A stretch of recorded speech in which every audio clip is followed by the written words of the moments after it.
আমাদের বর্ণিত হয়েছে, তিনি বলেছেন একজন সাহাবীকে, দেখো তুমি যদি ফিতনার পরিবেশ পাও, মুসলমানদের মধ্যে মারামারি কাটাকাটি ঝগড়া ফাসাদ, যতক্ষণ পর্যন্ত তাকে মুসলিম বলা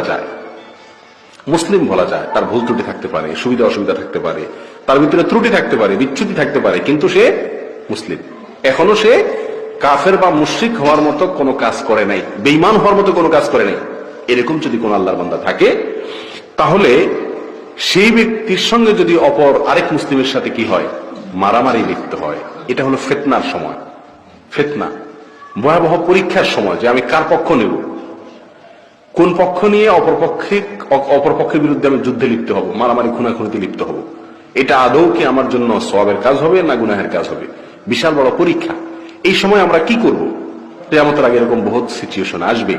সেজন্য নবী আলাইহিস সালাম বলেছেন যে যদি তুমি এরকম কোন অবস্থা পাও, তাহলে ফামাদ ইলা উহুদ, তাহলে তুমি উহুদ পাহাড়ের উপর উঠে যাও, এরপরে উহুদ পাহাড়ের সাথে ঘষে বা যেভাবে হোক তোমার তরবারির ধারকে ভেঙে ফেলো, অর্থাৎ যুদ্ধ থেকে তুমি হাত গুটিয়ে ফেলো। কারণ মুসলিম এবং মুসলিম যখন গন্ডগোল হবে, মারামারিতে রূপ নেবে, তুমি সেখানে অংশগ্রহণ করবা না। এটা হকপন্থী মুসলিম, এটা বাতিলপন্থী মুসলিম, এ সমস্ত কথা নেই। যতক্ষণ পর্যন্ত সে মুসলিম হিসাবে গণ্য থাকবে, তাকে হত্যা করার অধিকার, তাকে মারার অধিকার, তার উপর আক্রমণ করার অধিকার শরীয়ত কোন মুসলিমকে দেয় নাই, সেটা যে নামেই হোক। প্রিয় ভাই, এরপরে নবী আলাইহিস সালাম বলেন সুম্মা কউদ ফি বাইতিক, তরবারিটা ভেঙে তুমি তোমার বাসায় বসে থাকবা। এরকম পরিস্থিতি আসলে ফাইন দাখালা আলাইকা আহাদুন ইলাল বাইত, যদি কেউ তোমার বাসায় এসে তোমার উপর আক্রমণ করতে আসে, যে কেন নামোস না যুদ্ধে আমাদের পক্ষে, এরকম যদি কেউ করতে আসে তোমাকে, তাহলে তুমি তোমার বেডরুমে গিয়ে আশ্রয় নাও। ড্রয়িং রুমে যদি তারা এসে প্রবেশ করে তোমার উপর আক্রমণ করবে মনে হয়, বেডরুমে গিয়ে আশ্রয় নাও, পালাও, তবুও তাদের কথা শুনিও না, কোন মুসলিমের বিরুদ্ধে অস্ত্র ধরতে যেও না। শয়তান বলবে তুমি হকের সত্যের উপরে আছো, লড়াই করো না। যতক্ষণ পর্যন্ত প্রতিপক্ষ কি থাকবে, মুসলিম থাকবে, এবং লড়াই করবার জন্য উলামায়ে কেরামের কোন সিদ্ধান্ত না আসবে, ততক্ষণ পর্যন্ত সেখানে চড়াও হওয়া আর মার কাট করা, এটা হলো খারিজি ফিতনা, এটা হলো ঈমান বিধ্বংসী ফিতনা।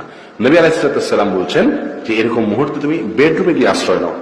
যদি তোমার বেডরুমে গিয়েও কেউ প্রবেশ করে, অর্থাৎ মুসলিম, সে মুসলিম কিন্তু খুন করতে আসে তোমাকে বেডরুমেও, আর ফিতনার মধ্যে, এই খুনটা হচ্ছে ফিতনার মধ্যে, বোঝা যাচ্ছে না কোন পক্ষ হোক না হোক, এরকম পরিস্থিতি, যাই হোক, ফাজুসসা আলা রুকবাতাইক, তাহলে তুমি মাথা নত করে দাও, ওয়াকুল, এবং তাকে বলো বু বিইসমি ওয়া ইসমিক ফাতাকুনা মিন আসহাবিন নার ওয়া যালিকা জাযাউজ জালিমিন।